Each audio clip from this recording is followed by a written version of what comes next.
morning, everyone. Namaste. Greetings, blessings, welcome. We are on day 8 of my road to Rapture. Just playing a little bit of Kamari and Manvir to welcome the day. This song is called Bountiful, Blissful and Beautiful, because that's what I am and that's what you are. Thank you, Kamari and Manvir, for this beautiful music. And today's live, let's turn that down a little bit. Today's live is the experience and conception of rapture. So that is the experience of rapture and the conception, the conceiving of this book that is coming out very soon. Rapture, a guide to sexual and spiritual awakening for women. So let's just turn that music down, lovely as it is.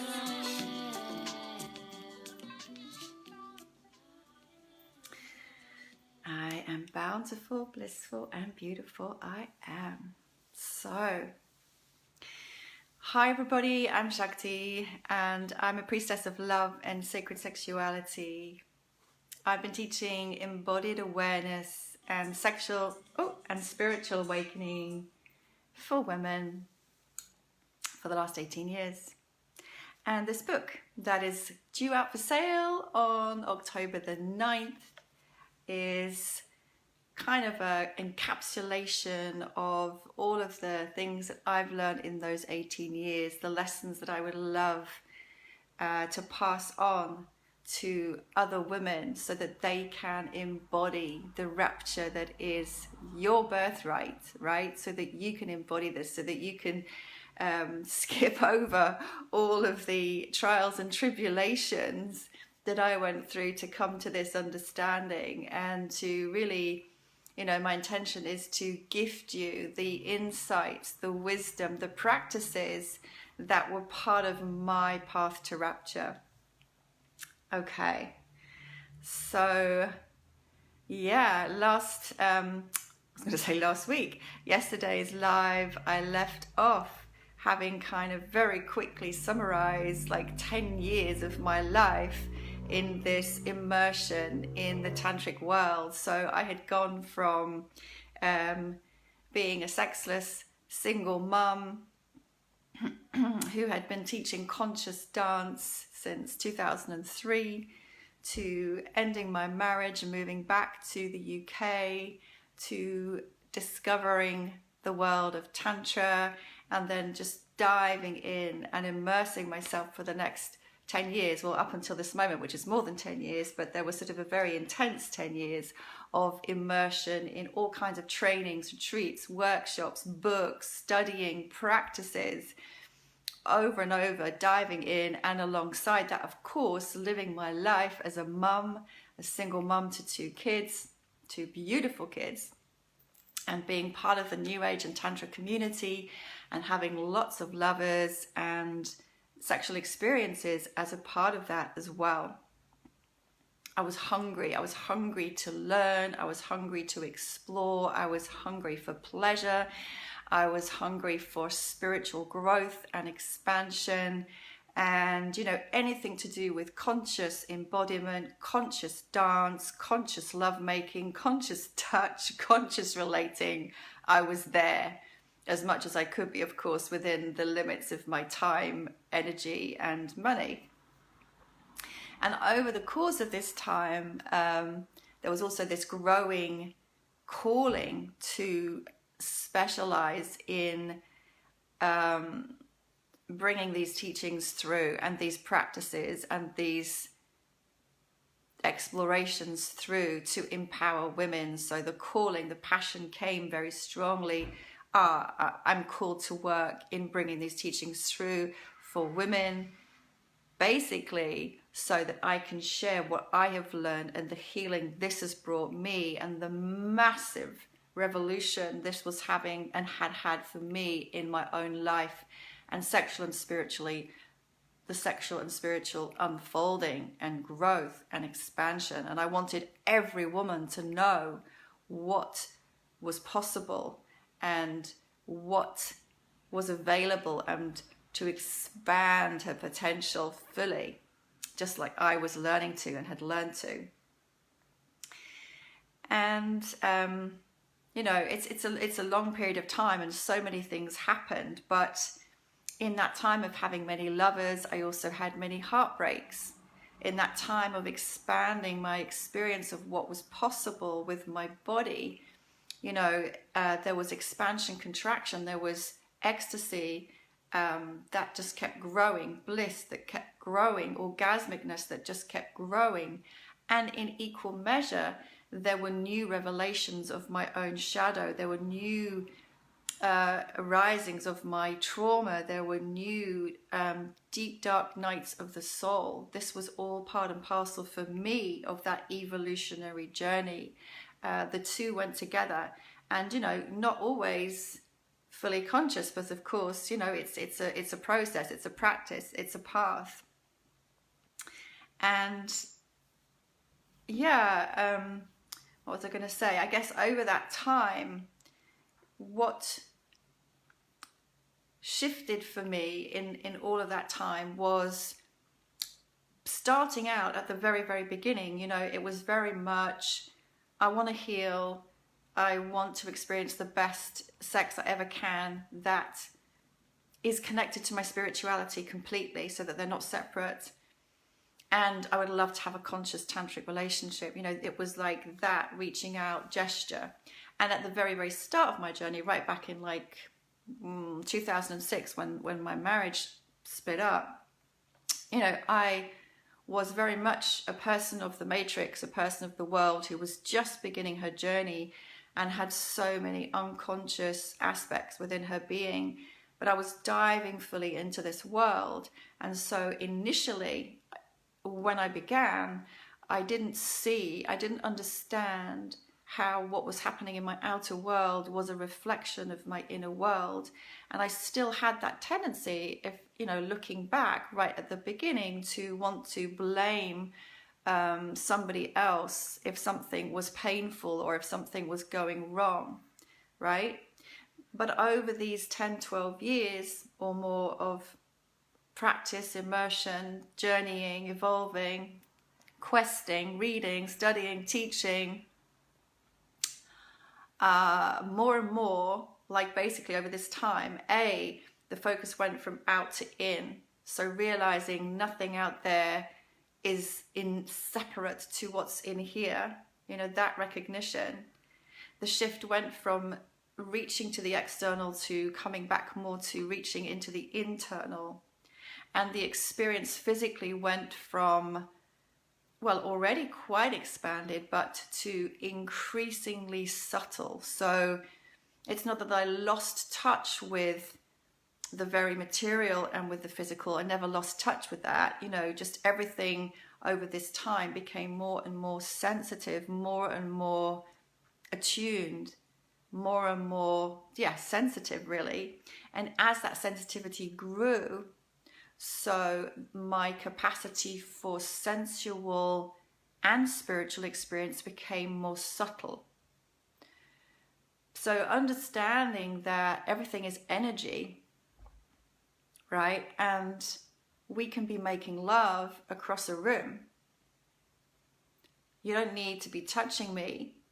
There doesn't need to be any touch or any penetration involved. You know, arousal can happen at a distance. Energy can be exchanged across a distance. Clothes on, not even looking at each other. So things can become increasingly subtle. But then if you take that into the notion of actually becoming physically intimate, when you are that energetically sensitive, imagine what's possible. And imagine also, though, then, and this is something that I hadn't fully grasped, it took me a while because, again, I didn't have a full-time mentor, and that's why I would recommend that you do if you want to do this work, as I wasn't really understanding that every time I was being intimate with someone, there was an energetic exchange. Sounds naive now, right? but looking back, like, you know, you don't know what you don't know. And that this was creating, in my body and my experience at least, energetic cordings and energetic attachments, you know. And again, this is why I, from my perspective, would always say to everyone, it's never just sex. Even if you're numbed out, even if you're not conscious in any way, these energy interactions are still happening, right? These energetic attachments or cords are still there. And they do affect, you know, we give and receive. And as the feminine and as the receptive pole of lovemaking, if you're heterosexual, if you're receiving your lover's lingam, you are receiving his consciousness. You are receiving his consciousness into your body, right? And I wasn't fully cognizant of that. I wasn't really understanding it. But looking back again, I can see now the impact of some of those lovers and loverships were having on my mental balance, my emotional balance, my state of being. Because when we take in from another, we're taking in their state of consciousness. One of the teachers that I followed at the time, Bernie Pryor, you know, he would say, and I think other teachers say this too, the feminine expands what the masculine brings. So whatever level of consciousness and awareness he's bringing and sharing and penetrating you with expands within your being. The feminine is the creative, so she takes it and she expands it into the world. So if he's coming with a low level of consciousness and just from pure lust, you know, that's going to be in your system. Whereas if he's coming with love and a higher level of consciousness, that's going to feel different in your system, right? These were things I wasn't fully aware of. It took me going through some difficulties, some ruptures. I speak about the rupture and then the rapture and then the rapture, you know, and that was how it kept unfolding for me. But what this was teaching me was to go in and to take responsibility and to see my shadow, to see my dark, where I hadn't been willing to at the beginning, or I just simply hadn't had that awareness that that is what this was about. And I also want to highlight something that came up in conversation yesterday with Dara Stara. I did this amazing interview yesterday on embodying rapture with Dara Stara, who's an incredible, juicy, alive, vibrant, conscious woman who teaches the power of self-pleasure. And she's just amazing. And she also works together with her partner, Simon, Paul Sutton. They're just an awesome couple, dedicated to liberation and to love and to walking naked, heart wide open on this earth. I love them both. They're incredible. So anyway, in the conversation with Dara Stara yesterday, you know, she was speaking very honestly about the fact that, you know, even though she'd grown up in a very liberated, sexually open family and, you know, was very progressive, still her first experiences of sex, even to not that long ago, were pretty humdrum, and her self-pleasuring was limited to clitoral stimulation. And to be quite honest, as she said, like, she didn't really get it when she saw these pictures or pornographic videos of women moaning and being in ecstasy and like completely getting lost in transcendence. She couldn't relate to it, right? And so I think it's really important to stress, because also I've had women reflect back to me who take my courses and have worked with me, coming into this, if you've had no experience of this kind of thing before, and then perhaps you see me or somebody else in the room doing a practice and like going pretty instantly into whole body energy orgasms and complete ecstasy and bliss, right? What you don't want to do is compare yourself, judge yourself, think there's something wrong with you, feel less than, feel useless, and start judging yourself. It's a very typical pattern, right? Because we are all completely unique. We all have a completely different physiology, body, mind, emotions, spirit. We all have different traumas, wounding, shadows, and believe me, everyone has them. Everyone. And, you know, to have this kind of opening, it's not instant, right? So the whole thing of comparing yourself, it's just a mind game that is part of the conditioning that I'm here to drop and support others in dropping, where women keep beating themselves up and telling themselves that they're not good enough. This is part of the patriarchal conditioning and the narrative. Can we just let that go? Can we just honor ourselves where we're at, love ourselves where we're at, be patient and compassionate with ourselves exactly where we're at? And in bringing that attitude and that loving awareness to ourselves, that's when we begin to unfold. Because that's what the feminine needs, is loving awareness. Right? So again, I can speak to my own experience. When I first had sex, like I spoke about in one of the first lives, I was 21. I was a virgin. I'd been looking forward to this moment so long. You know, finally I was going to have sex with my boyfriend, right? And it was boring. It was over very quickly. I didn't have an orgasm, and I don't remember feeling anything particularly in my vagina. Right? Come forward to now, I was in my late 40s, and my yoni was so sensitive that, just the touch of a lingam at the entrance could send me into orgasm. What a shift. What a shift. And so there's a couple of things I want to highlight there for you. Age has got nothing to do with the capacity for extreme sensual pleasure and ecstasy. In my book, that expansion never stops, right? So age has got nothing to do with it.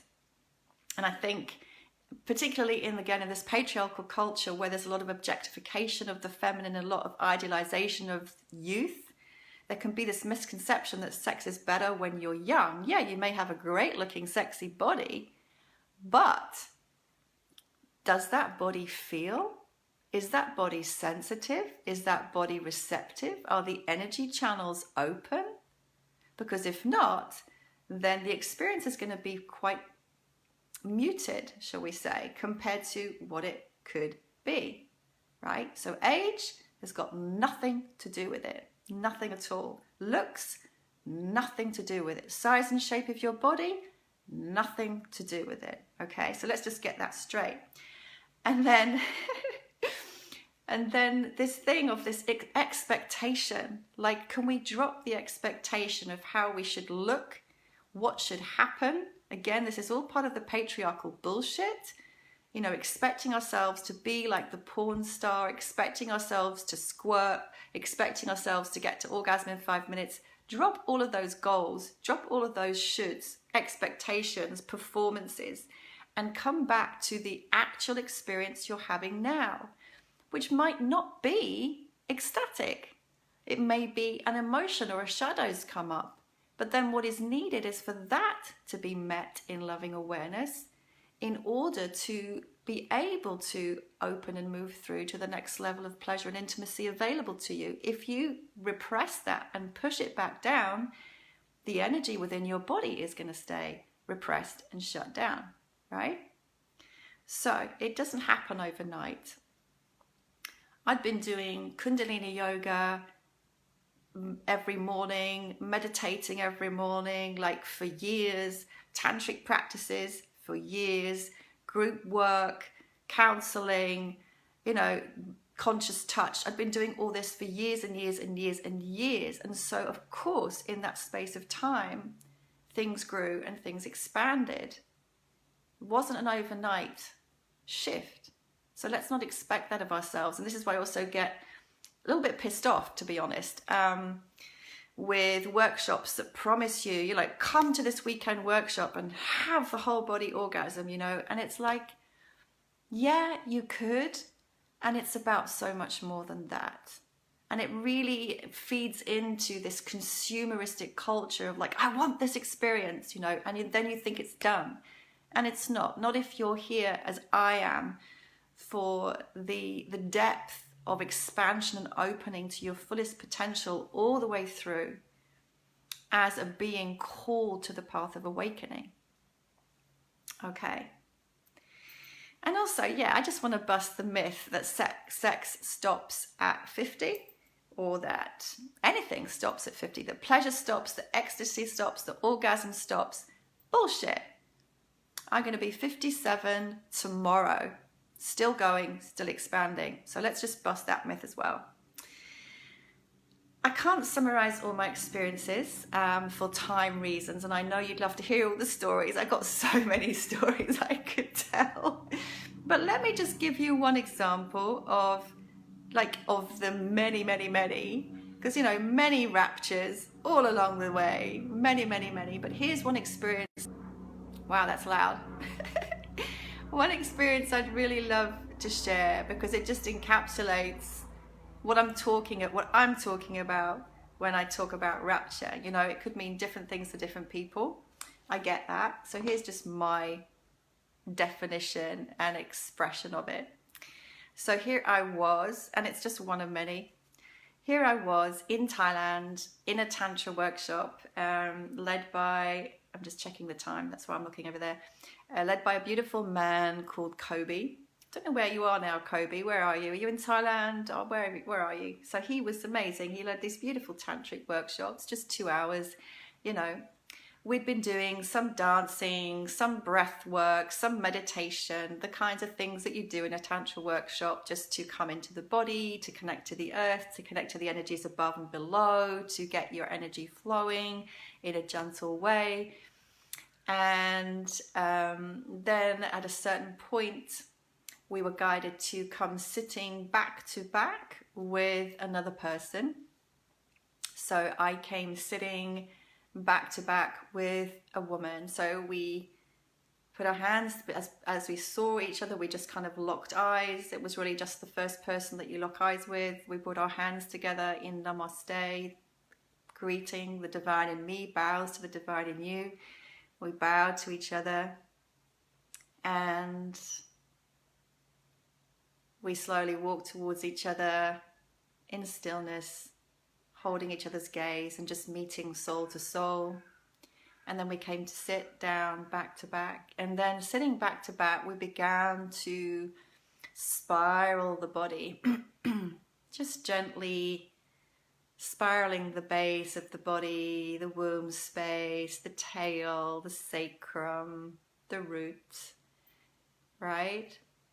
And just remember, we'd already come into the body, we'd already activated our energy, we'd already dropped down into a more meditative, still space. And as we were guided in this gentle spiraling together, for both of us, our sexual energy began to flow up and began to rise up through the spine and the center of the body. And my body began to ripple, my arms began to move up into the space around me. I was making sounds of delight. And this energy began to flow more and more, and I couldn't hear what he was saying anymore. I was just lost in this movement, which then took on an intelligence of its own. So I was no longer trying to make something happen. Nothing was being done. My body was moving. I was just vaguely aware there was a body moving, or a back connected to my back. And the energy rose and the energy rose, and it flew. It flowed all the way up. And again, you know, it's hard to bring words to this kind of experience. Tears were streaming down my face, sounds coming out of my throat, and I was completely lost in this experience, which of course at the time I was just in it, but later as I wrote about it, I said that this was like making love with God. And I felt in my heart so received. I felt in my heart so met by the divine. And I was fully surrendered, fully open, fully giving all that I am into the arms of the divine. And emotions, tears, sobbing, heartache, love, joy, all of it was just given up to the divine. So for me, that was just one example. That is just one example of the experience of rapture. I know, Christians talk about it as the second coming of Christ or something like that. But for me, we don't need any of that story narrative to, we can experience this anytime, any place, anywhere. Now, in fact. So that experience gifted me the embodied recognition of my oneness with all of life. That embodied experience took me into transcendence in the here and now, expanded beyond the I identification, healing, love, fulfillment, fullness. In that space, doubts, wounds, traumas, triggers didn't exist. The small mind thoughts about I'm this and I'm that and I should and shouldn't don't exist. Not in that space. And what I want you to understand is that, because there can be this misunderstanding, rapture doesn't need a man or a woman. It doesn't need a partner. It can be experienced anytime, inside, within your own being, right? It's not dependent on anyone else. This is for you. This is for each of us. It's an inner experience. So that is one example of what I would describe as the rapture. And over the last 3 to 5 years, my tantric practice and exploration has been becoming more and more subtle and more inner. So I've been saying how I've kind of gone from like being very out to coming more in, and it's becoming more subtle, more inner. So now I have a similar experience quite often when I'm sitting stock still, and from the outside you can't see anything happening. There is no rippling, there is no crying, there is no sobbing, there is none of this. But inside, what I'm experiencing is orgasmic, and it's the same experience of meeting with divinity, the ecstasy, and experiencing the ecstasy of being, like the ecstasy of birth and death. It's kind of like that experience. Now I experience that when I'm sitting in meditation. So we can go either way, We can go either way. We can be either polarity. The Shiva and the Shakti are within.